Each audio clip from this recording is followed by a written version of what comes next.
दोस्तों, supreme court के CGI Suryakant ने दिल्ली में छात्रों के प्रदर्शन के दौरान हुए कथित लाठीचार्ज और पुलिस कार्रवाई के मामले में एक कमेटी बनाई है। लेकिन दोस्तों, इस कमेटी में दो ऐसे नाम हैं जिन पर अब सवाल उठने लगे हैं।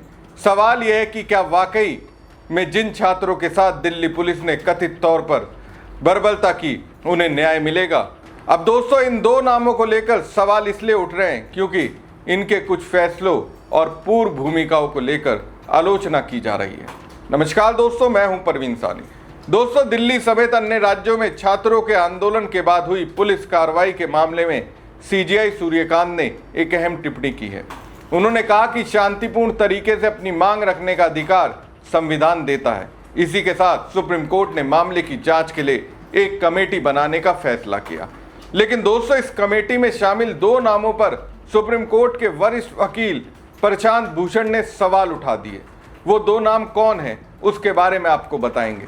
लेकिन पहले जान लेते हैं कि इस कमेटी में कौन कौन शामिल है। दोस्तों, संसद मार्च के दौरान पुलिस कार्रवाई के आरोपों की जांच के लिए सुप्रीम कोर्ट ने 5 सदस्यों वाली हाई पावर्ड कमेटी के नाम का ऐलान किया है। इस कमेटी का अध्यक्ष सुप्रीम कोर्ट के पूर्व न्यायाधीश जस्टिस आर सुभाष रेड्डी को बनाया गया है। कमेटी में पंजाब एवं हरियाणा हाई कोर्ट के पूर्व मुख्य न्यायाधीश रविशंकर झा, दिल्ली हाई कोर्ट की पूर्व न्यायाधीश जस्टिस शैलेंद्र कौर, सीबीआई के पूर्व निदेशक ऋषि कुमार शुक्ला और मेघालय के retired DGP doctor LR Bishnoi शामिल हैं।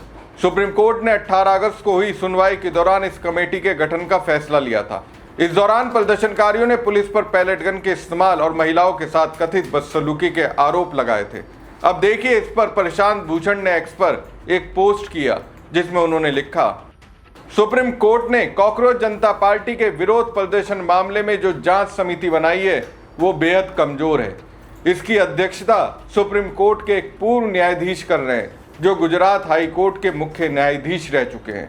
समिति में एक नए न्यायाधीश भी हैं जिन्होंने उमर खालिद को जमानत देने से इनकार किया था, जबकि कई जाने माने पूर्व न्यायाधीश और अन्य न्यायाधीश उपलब्ध थे जिन्हें इस समिति में नियुक्त किया जा सकता था। ऐसे में जांच समिति को जनता के बीच विश्वसनीयता हासिल नहीं होगी। तो दोस्तों, कमेटी को लीड कर रहे सुप्रीम कोर्ट के पूर्व न्यायाधीश जस्टिस आर सुभाष रेड्डी के नाम को लेकर प्रशांत भूषण ने सवाल उठाए हैं। जस्टिस सुभाष रेड्डी ने 24 जून 2004 को आंध्र प्रदेश हाई कोर्ट के न्यायाधीश के रूप में शपथ ली थी। इसके बाद वो 12 फरवरी 2016 तक हैदराबाद हाई कोर्ट के न्यायाधीश रहे। फिर 13 फरवरी 2016 को उन्हें गुजरात हाई कोर्ट का मुख्य न्यायाधीश बनाया गया और 2 नवंबर 2018 को उनको सुप्रीम कोर्ट के न्यायाधीश के रूप में प्रमोशन मिला। अब प्रशांत भूषण ने उनकी नियुक्ति को लेकर अपनी आपत्ति जताई है और कमेटी की विश्वसनीयता पर सवाल उठाया है। वहीं एक और नाम का जिक्र प्रशांत भूषण ने किया और वो है दिल्ली हाई कोर्ट की पूर्व न्यायाधीश जस्टिस शैलेंद्र कौर। दरअसल दिल्ली हाई कोर्ट की एक खंडपीठ ने 2 सितंबर 2025 को उमर खालिद की जमानत याचिका खारिज कर दी थी। ये फैसला जस्टिस नवीन चावला और जस्टिस शैलेंद्र कौर की पीठ ने सुनाया था, जिसमें यूएपीए के तहत दाखिल अपील को नामंजूर कर दिया गया था। अब दोस्तों, प्रशांत भूषण का तर्क है कि जब जांच समिति में ऐसे नाम शामिल होंगे जिनके पिछले फैसलों या नियुक्तियों को लेकर पहले से राजनीतिक और सार्वजनिक बहस रही हो, तो कमेटी की निष्पक्षता को लेकर सवाल उठना स्वाभाविक है। और जब संस्थाओं या पदाधिकारियों को लेकर लोगों के मन में सवाल पैदा होते हैं तो उसका असर सड़कों पर होने वाले विरोध प्रदर्शनों के रूप में भी दिखाई देता है। छात्रों पर तुरंत फरमान जारी करना बंद करो, बंद करो, बंद करो। मनन मिश्रा होश में आओ, होश में आओ, होश में आओ। हम तुम्हारे साथ हैं, हम तुम्हारे साथ हैं, हम तुम्हारे साथ हैं। इस तरीके से बीसीआई अध्यक्ष हमारे साथ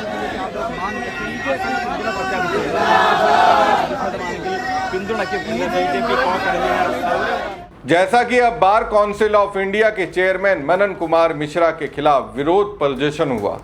ये विरोध नालसर यूनिवर्सिटी ऑफ लॉ के छात्रों से जुड़े उस आदेश को लेकर है जिसे काउंसिल ने बाद में वापस ले लिया था। लेकिन अब बीजेपी सांसद और बीसीआई चीफ मनन कुमार मिश्रा के इस्तीफे की मांग होने लगी है। और ये मांग लगातार जोर पकड़ती जा रही है। वकीलों के एक समूह ने बीसीआई दफ्तर के बाहर प्रदर्शन किया। आज ऑल इंडिया लॉयर्स यूनियन ने भी मनन कुमार मिश्रा के इस्तीफे की मांग को लेकर देशव्यापी प्रदर्शन किया। वकीलों ने राउज एवेन्यू में मौजूद बीसीआई दफ्तर के बाहर प्रदर्शन किया। इन वकीलों का कहना है कि मनन कुमार मिश्रा वकीलों के हित में काम करने के बजाय उनके खिलाफ ही सर्कुलर जारी करते हैं। वकीलों का सीधा सवाल है कि किसी वकील का बीसीआई के चेयरमैन के रूप में अनिश्चित काल तक कार्यकाल कैसे हो सकता है। ऑल इंडिया लॉयर्स यूनियन के राष्ट्रीय महासचिव और सुप्रीम कोर्ट के वरिष्ठ वकील पीवी सुरेंद्र नाथ की ओर से जारी बयान में कहा गया कि 16 अगस्त को कोची में हुई नेशनल काउंसिल की बैठक में मनन कुमार मिश्रा के मनमाने और अलोकतांत्रिक फैसले की आलोचना की गई। AILU के बयान में कहा गया कि मनन कुमार मिश्रा ने बीसीआई की गरिमा और स्वतंत्रता का अपमान किया। AILU ने मनन कुमार मिश्रा के तत्काल इस्तीफे की मांग की है। दोस्तों, जिस तरह मनन कुमार मिश्रा के इस्तीफे को लेकर वकील अड़े हुए हैं, उस पर CJP प्रवक्ता सौरभ दास ने एक्स पर पोस्ट करते हुए लिखा, आज कई वकीलों ने बार काउंसिल ऑफ इंडिया के बाहर प्रदर्शन करते हुए मनन कुमार मिश्रा के इस्तीफे की मांग की। ये प्रदर्शन ऐसे समय में हुआ जब प्रतिष्ठित बॉम्बे बार एसोसिएशन ने भी कल एक प्रस्ताव पारित कर मिश्रा के इस्तीफे की मांग की थी। प्रदर्शनकारी वकीलों ने एक ज्ञापन सौंपकर मिश्रा से इस्तीफे की मांग की और चेतावनी दी कि अगर उन्होंने तुरंत इस्तीफा नहीं दिया तो देश भर में एक बड़ा आंदोलन खड़ा किया जाएगा। कॉकरोच जनता पार्टी कानूनी क्षेत्र के इन आंदोलनकारी साथियों के साथ एकजुटता से खड़ी है और लोकतांत्रिक मांगों तथा सुधारों के लिए होने वाले किसी भी शांतिपूर्ण विरोध प्रदर्शन का समर्थन करेगी। 13 अगस्त को बीसीआई के चेयरमैन मनन कुमार मिश्रा के साइन से एक सर्कुलर जारी किया गया था, जिसमें नालसर के अंतिम वर्ष के छात्रों के लिए आयोजित होने वाले दीक्षांत समारोह में CGI सूर्यकांत के शामिल होने का विरोध करने वाले छात्रों को बतौर वकील रजिस्ट्रेशन करने से रोकने का आदेश दिया था। मनन कुमार मिश्रा के साइन से जारी वो सर्कुलर सामने आती इसका जमकर विरोध होने लगा। विरोध बढ़ने के बाद मनन कुमार मिश्रा ने छात्रों का बतौर वकील रजिस्ट्रेशन न करने संबंधी अपने पहले का आदेश वापस ले लिया। हालांकि इस सर्कुलर पर CGI सूर्यकांत ने सख्त नाराजगी जताई थी। उन्होंने कहा था कि बीसीआई का रुख बिल्कुल गलत है, ये लॉ स्टूडेंट और उनके बीच का मामला है। ऐसे में बीसीआई कौन होता है इस मुद्दे को उठाने वाला, ये बिल्कुल गलत है। बाद में मनन कुमार मिश्रा ने छात्रों से भी माफ़ी मांगी, लेकिन अब ये मामला लगातार तूल पकड़ता जा रहा है और उनके इस्तीफे की मांग तेज होती हुई दिखाई दे रही है। तो दोस्तों, कुल मिलाकर मामला सिर्फ एक जांच कमेटी या एक सर्कुलर का नहीं है, बड़ा सवाल भरोसे का है। छात्रों के प्रदर्शन पर हुई पुलिस कार्रवाई की जांच के लिए बनी कमेटी पर सवाल उठ रहे हैं। वहीं बीसीआई के चेयरमैन मनन कुमार मिश्रा के फैसलों के खिलाफ वकील सड़कों पर उतर रहे हैं और उनके इस्तीफे की मांग कर रहे हैं। अब देखना होगा कि सुप्रीम कोर्ट की बनाई कमेटी इन आरोपों की जांच कैसे करती है।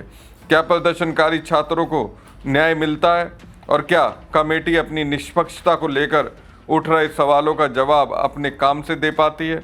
क्योंकि दोस्तों, लोकतंत्र में सिर्फ न्याय होना ही काफ़ी नहीं होता, लोगों को ये भरोसा भी होना चाहिए कि न्याय निष्पक्ष तरीके से हो रहा है।